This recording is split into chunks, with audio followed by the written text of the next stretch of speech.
Hello everyone, welcome to the next chapter, next topic. Okay, तो आज हम बात करने वाले हैं हमारे सोशल साइंस के नेक्स्ट पोर्शन या अगले पोर्शन जिसको हम ज्योग्राफी कहते हैं। ओके, जिसको हिंदी में भूगोल भी कहा जाता है। और आज हम इसके अंदर जो टॉपिक पढ़ने वाले हैं वो है the earth and the solar system.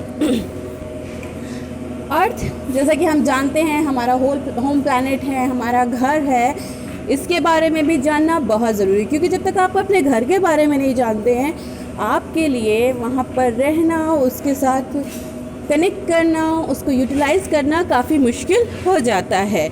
या फिर कह सकते हैं कि हम उसको पूरी तरीके से यूटिलाइज़ नहीं कर पाते हैं, उसका फ़ायदा नहीं उठा पाते हैं। दूसरी तरफ सोलर सिस्टम है, ठीक है। जैसे हमारा घर है, और घर कहाँ पर है, अगर हमें ये भी नहीं पता होगा, या हमारे घर के आसपास क्या हो रहा है, क्या चीज़ें हैं जिसकी इससे फैमिलियर हैं, जिससे हमें फ़ायदा मिल सकता है या नुकसान हो सकता है, या जो हमें इफ़ेक्ट करती हैं, अगर उनके बारे में नहीं जानेंगे तो भी हमारे लिए ये सही नहीं है, ठीक है। अगर सपोज़ दैट कि आपका घर है, काफ़ी मजबूत बना हुआ है, काफ़ी अच्छा घर है, ठीक है, लेकिन आपके आसपास के एरिया में क्या है, हो सकता है कि आपका जो एरिया है वो ऐसी जगह पर बना हो, या आपका जो घर है वो ऐसे एरिया में बना हो जहाँ पर भूकंप बहुत आते हैं, तो आपके घर के मजबूत होने का कोई फ़ायदा नहीं है। आपने जितना भी मजबूत और ख़ूबसूरत घर बनाया हो, कोई फ़ायदा नहीं है, ठीक है ना। इसी तरीके से क्या होता है कि हमारा जो होम प्लैनेट है, हमारा अर्थ है, उसके आसपास भी क्या चीज़ें हैं, वो कैसे हमें इफ़ेक्ट करती हैं, इन चीज़ों को भी जानना ज़रूरी होता है। तो चलिए हम शुरू करते हैं हमारा टॉपिक। लेकिन इससे पहले कि हम अपने मेन टॉपिक अर्थ और सोलर सिस्टम पर आएँ, उससे पहले कुछ टर्म्स हैं जिनको जानना बहुत ज़्यादा ज़रूरी है। कुछ टॉपिक्स ऐसे हैं कि जिनको पढ़े बगैर पूरी तरीके से ये समझना कि अर्थ क्या है और सोलर सिस्टम क्या है, ये मुश्किल होगा, ठीक है। तो चलिए शुरू करते हैं हमारे टॉपिक के फर्स्ट टर्म या फर्स्ट पॉइंट से। ये है सेलेस्टियल बॉडीज़। सेलेस्टियल बॉडीज़, इनको हम हेवनली बॉडीज़ भी कह सकते हैं, ठीक है ना।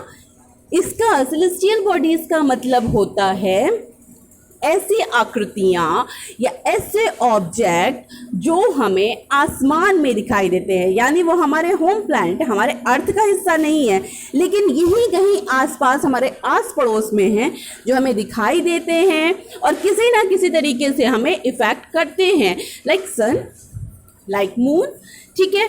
तो आपको ईजिली मैं समझाती हूँ कुछ पिक्चर्स के थ्रू सेलेस्टियल बॉडीज़ को। ये देखिए, दिन का वक्त है, हम लोग दिन में भी काफ़ी सारी चीज़ें देखते हैं आसमान में, जैसे सूरज हो गया, ठीक है। ये क्या है, एक हेवनली बॉडी है, एक ऐसा ऑब्जेक्ट है जो हमें दिख तो रहा है लेकिन हमारे अर्थ पर नहीं है।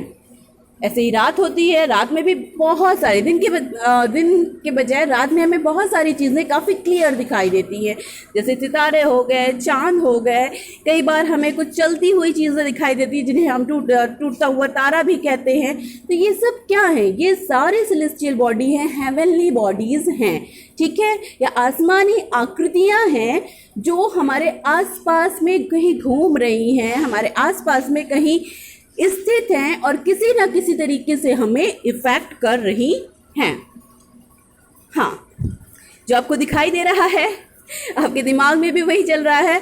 हमें तो एरोप्लेन्स भी दिखाई देते हैं, हमें तो हेलीकॉप्टर्स भी दिखाई देते हैं, बहुत सारी चीज़ें दिखाई देती हैं, चिड़िया वगैरह भी।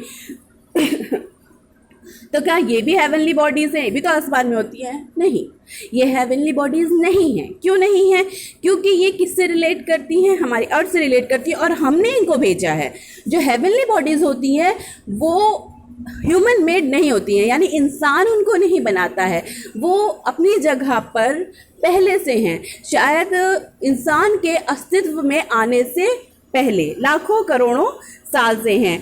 तो ऐसे ऑब्जेक्ट्स जो हैं, इनको हम हेवनली बॉडीज़ नहीं कहेंगे, ओके।